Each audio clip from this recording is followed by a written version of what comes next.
Welcome to the Omaha Magazine podcast. It's about all of us, where we highlight Omaha business and community leaders, arts and culture, and where to dine and play.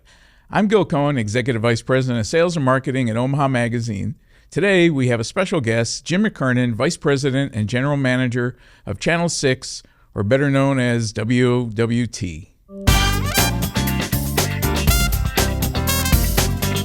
Well, Jim, welcome. Gil, thanks for the invitation. Absolutely. This Good is to be with you today. Quite an honor to have somebody else in the media business on the show with us, on the podcast with us today. And, I got to ask you, I know from watching the station, 75 years old, which puts you guys about 10 years younger than NBC TV itself. So give us a little history of WOW, the station, and then, why is it W, not K? Well, I'm one of those people. I'm in my 43rd year of broadcasting, and I have a deep appreciation for the history and legacy, particularly of stations like here in Omaha. The W comes from Woodmen of the World, which was the original owner of WOW Radio. Okay. And so the radio station started before the TV station did. The radio station started operations in like the mid-1920s. Oh, wow. Downtown. And then WWT, which was actually WOW TV, started in 1949. Okay.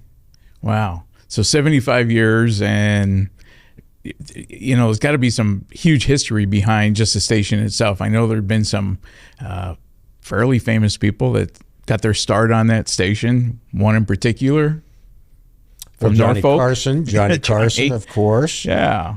Was he an anchor or is he a reporter? No. They never would have allowed him to be an anchor. He had a show, didn't he? The Squirrel's Nest. That was the name of the show, and it was a kind of a variety show, some comedy with it, occasionally some interviews, but it was entertainment. It wasn't serious news or information. Yeah, and then he went on, obviously, to Tonight Show. He went directly from Omaha to New York. Oh, wow. So with no stop in between. So that's quite a jump, and is testimony to the kind of talent that people saw in him right away. Isn't that crazy? It is. And so the fact that the station, like I mentioned, has been around now for 75 years, there has to have been so many different changes in broadcasting and news reporting, and just over that 75-year period of time. Are there any particular things that stand out in you're not only from the TV background, but radio as well. So just broadcasting in general. WWT is a station that has had a lot of firsts in Omaha television over the years. It's the oldest station in the state of Nebraska, which is quite a distinction if you think about it.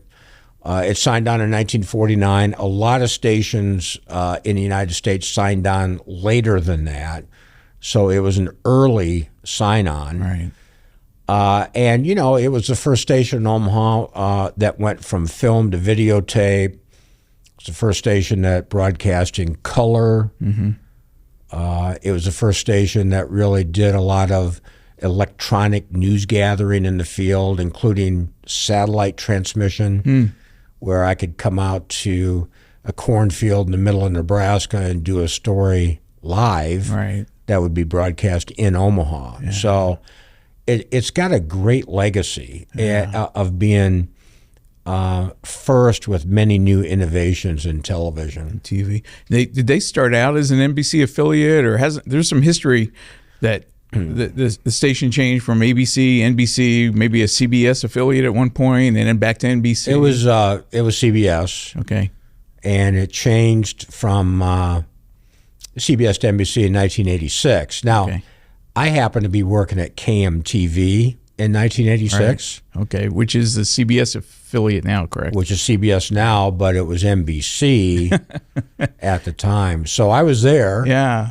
For the affiliation switch.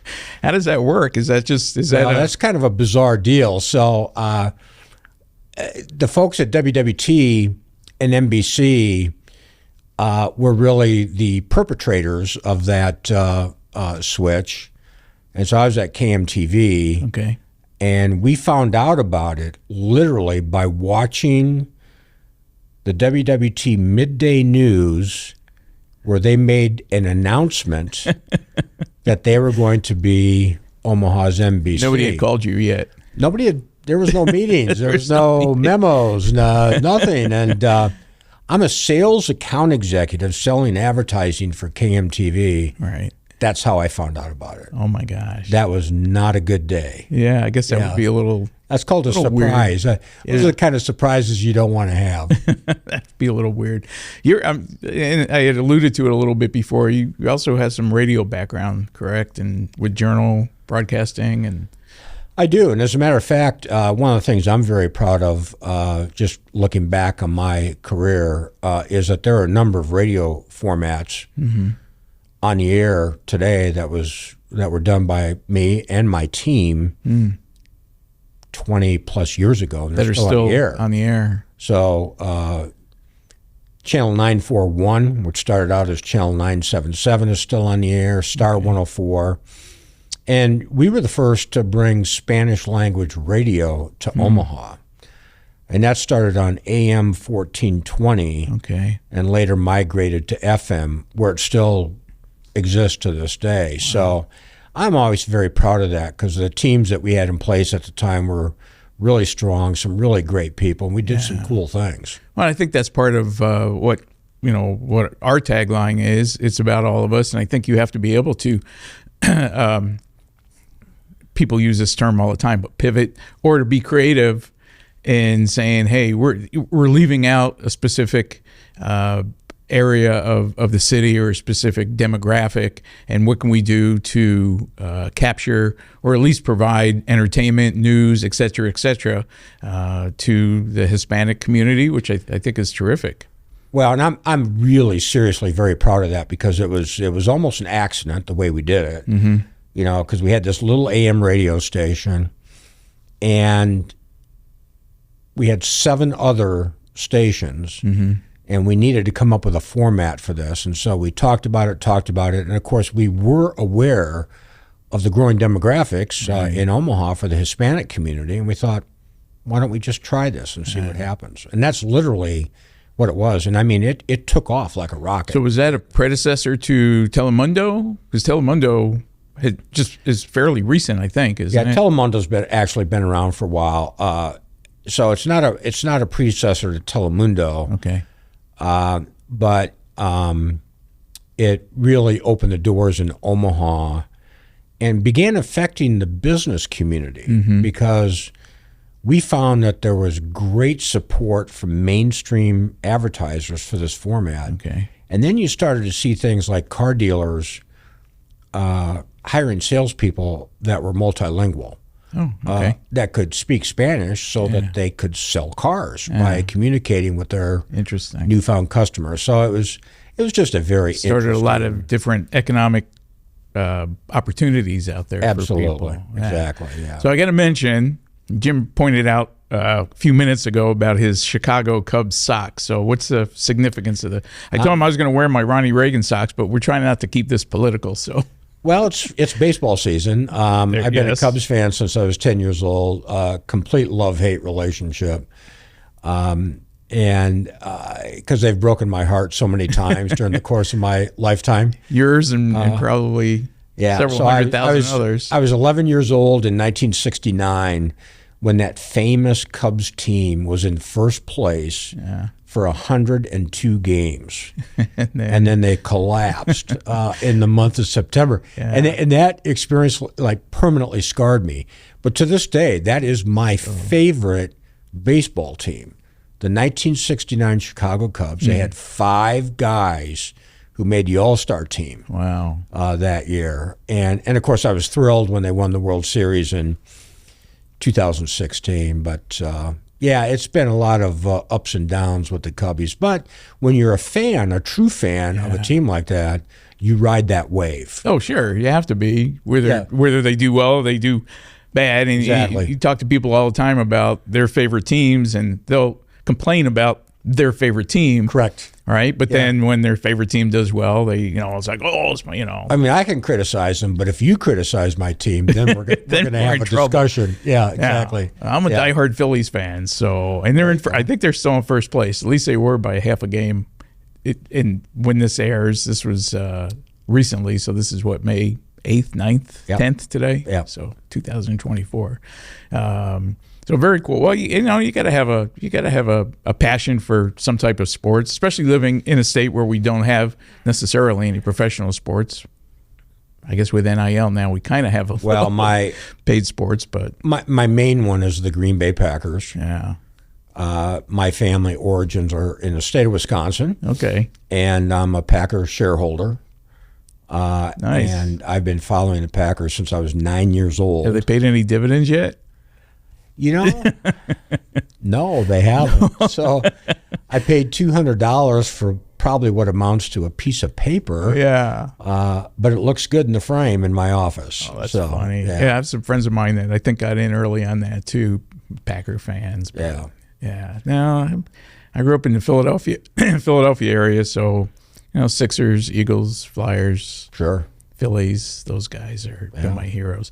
So I know that when I asked you to come on the podcast several weeks or so ago, there's something in particular that you want to chat about, and so I'd like to give you that opportunity. We had talked about news research that you wanted to chat about, and could you go into?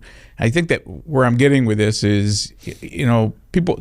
There's three main stations in Omaha, right? You got ABC, right. NBC, and CBS. Various people watch various stations because of various reasons. They either like the anchor, they trust the news, the weather forecast is more accurate than the other one.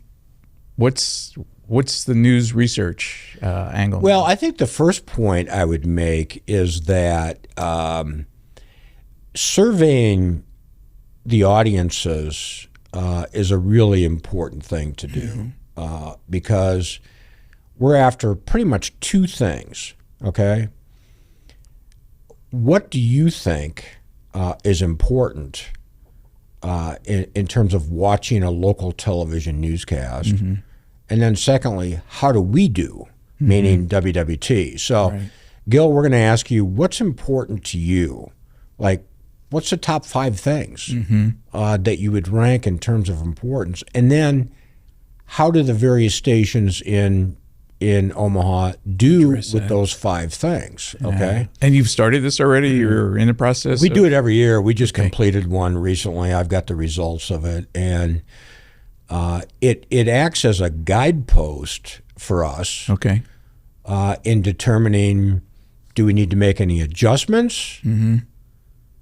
Do we see any trends that might change the way we approach a weather forecast or breaking news or even particular topic areas? And, of course, the reason that's important is without that, then we're just a bunch of people guessing or imposing what we think is right on the audience, which, by the way, is frequently wrong.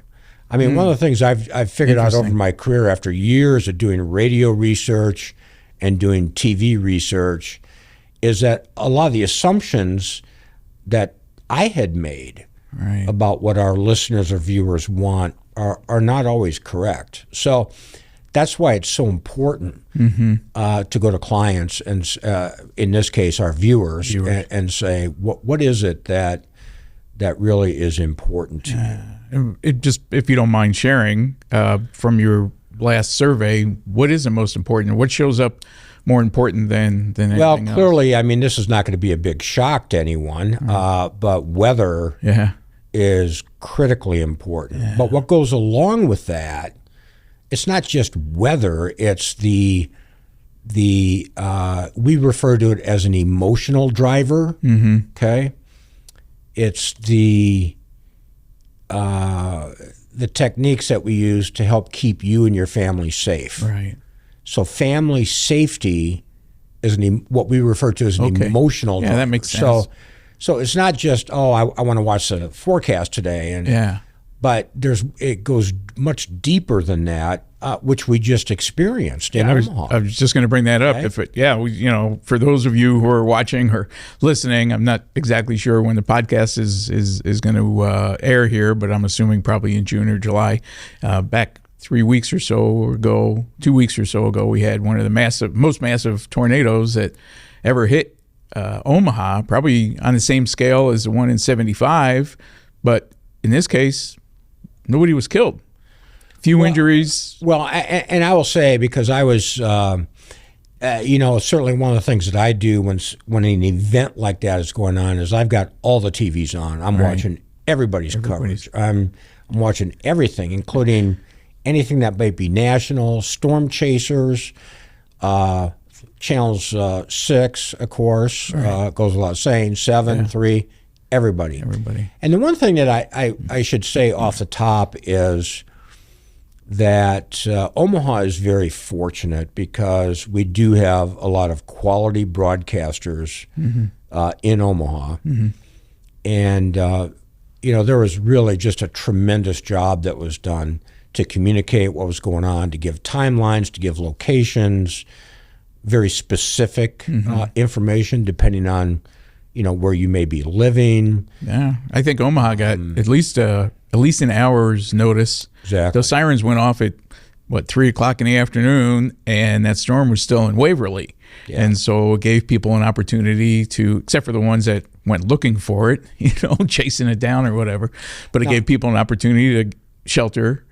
I think some of the schools, especially in the Elkhorn and Bennington area, they got those kids in a safe area. I think several parents wanted to go pick their kids up, but they were suggested they're safer where they're at in school than in a car somewhere. The conditions were life-threatening. And, aside from the fatality in Minden, that's the only one I'm aware of in Minden, Iowa. So now, having said the part about Omaha broadcasters doing a great job, I will tell you that I think the team at 6 News hit it out of the park. Yeah. Very proud of the job that Rusty and Emily and the team did there. And that isn't coverage that happens by accident. I mean, there's a lot of planning that goes behind that. There's a lot of software that we purchase that will help support their efforts in providing in-depth information, and they really did a nice job. And that's got to be difficult. And I had this just a short conversation with Rusty the other night at Mike McKnight's Face of the Barroom Floor about the challenge of a meteorologist who says this is what they study. This is what they study for this. This is what. But they have to temper that when an event like this happens. They have to temper it with thinking about the lives or the safety of people, and that's got to be a tough balance. And Rusty agreed. That's a tough balance because it's not like a 14-inch snowstorm. I mean they get into that part of it too, but when they have a huge meteorological event that happens like this is what they've studied, but they have to temper that with their broadcast. Correct, and you have to have a sense of urgency without falsely alarming people. So you don't want to be in the business of scaring people, but you have to have enough information that's pertinent to specific locations. And Rusty, during his broadcast, said it this way. He said, if I mention your town on the air, you need to be in the basement right now. Yeah. And one of the things that does frustrate meteorologists is that they are aware of the fact, usually from reporters that we have in the field or storm chasers, that there are people not listening to them. You can see it. Yeah. Cars driving around, people running to the windows or outside looking. Yeah, exactly. And meteorologists, really good meteorologists, understand that it just takes a few seconds, and you could be in a very tough spot. So that's where the urgency comes from. It's like, don't do that. Yeah, no, I understand that. Yeah. That totally makes sense. They have to they have to be in both places or do two things at the same time. what's the future of news broadcasts? Is AI bother you guys? Chat GBT?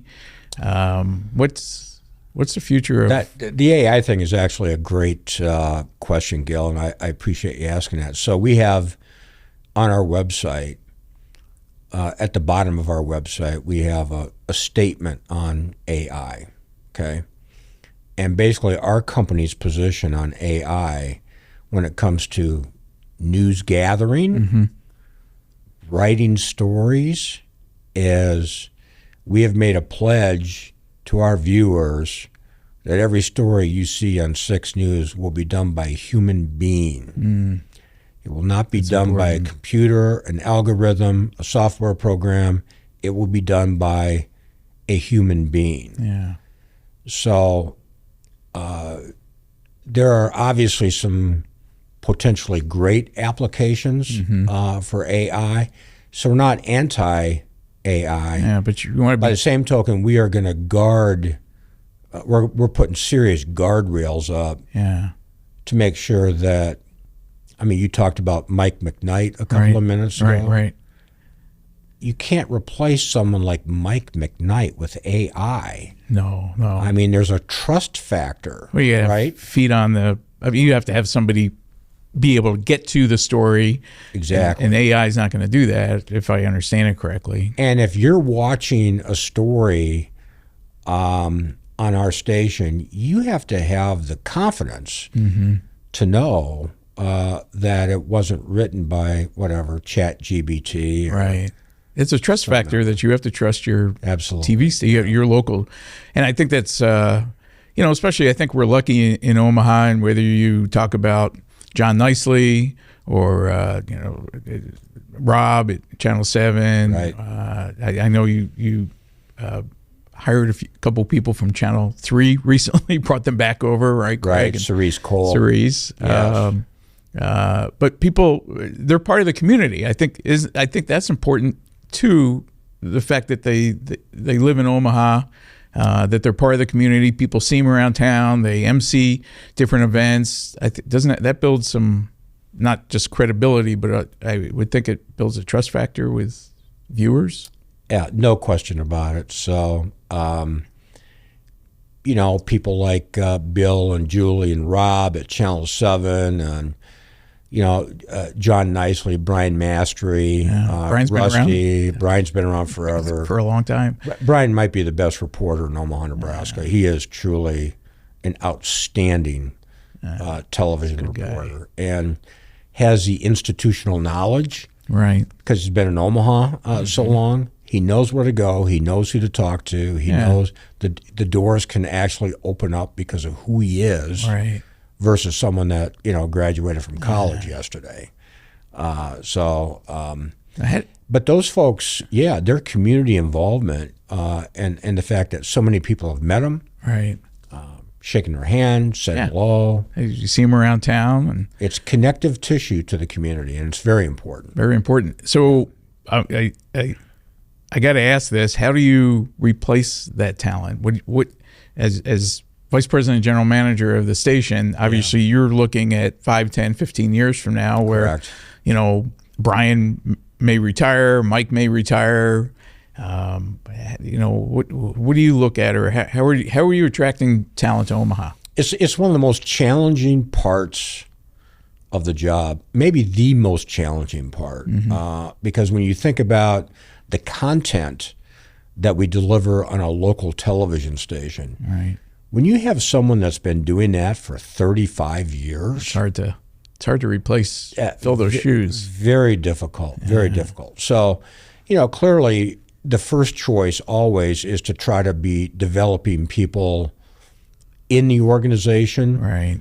that can do that. Yeah. And I can tell you, Gil, that the best thing, the optimum thing that we can do is try to have someone that knows something about Omaha, as opposed to bringing someone in from Tulsa. Right. Right? Yeah. That's going to spend the next 10 years learning, trying to figure out and learning Omaha. So I think most communities probably feel that way.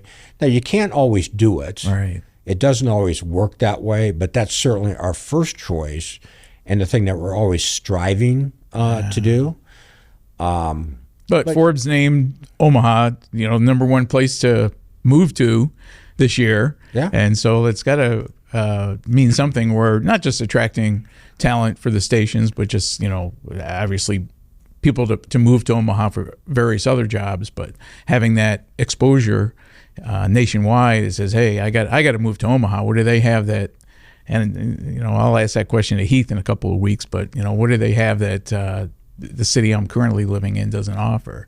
Well, Omaha's done such a great job with economic development over the last 25 years, and the amenities, right, which is always at the top of the list, particularly for the younger generation. Yeah, amenities. Yeah, you have to have. You got to have that for them. Something for them to do, and it's got to be affordable, which I think for the most part Omaha is. I was listening on the way in here, CNBC. They were talking about people going out to dinner and spending for a beer and a hamburger, spending $35-$40, and we don't necessarily have that in Omaha. Right. I know we're kind of getting off the subject of broadcasting a little bit, but no, but it's important. And Omaha, still to this day, and I served on the board of the chamber 20 years ago, right, and it was true then, and it's still true today. It's improved, and I'm sure Deb will talk about that at some point in the future, Deb Ward. But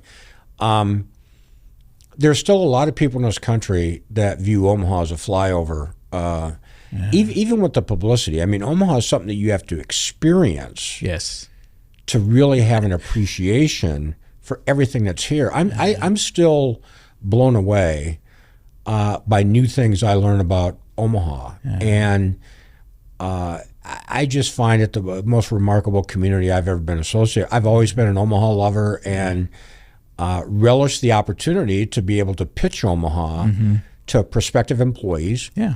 And by the way, it doesn't hurt that we have a brand new facility too. This is true. You got a beautiful new studio. Yeah, I'm still hoping to get a tour of sometime. Yeah, you will. You will. So, well, cool. Anything else you want to talk about with the station, or anything new coming up, or anything we can get you to divulge to our readers or viewers? Mean, I think we're going to try to have some fun with the 75th thing, and you'll be seeing some old video on the air as we showcase the various eras of the station. And of course, as an NBC affiliate, we'll have the Olympics. That's right, from Paris this year. Yeah. So last week big. of July, first week of August, and that's a big deal. It's a big deal for the station. Yeah, sure. absolutely. Yeah. So that's our major thing. Cool. Also in a political year. That's true. We got a lot of stuff going on. A lot of stuff going on. Exactly right. So, well, Jim, it's been terrific chatting with you. I appreciate. I'm honored that you came on the podcast this morning and or this afternoon, wherever you guys are watching this from. Right. This happens to be morning. We're recording it, but it's been a pleasure getting to know you too. Knew you a little bit when you were with Journal, but not so much as we do now. So I really appreciate you coming on the podcast, and thanks again. Yeah, Gil, thank you. Yeah, you're welcome. Thank you. Yep. All right. Okay. Thanks again for joining us on today's episode. Hit that subscribe button so you'll never miss an episode, and we'll see you next time.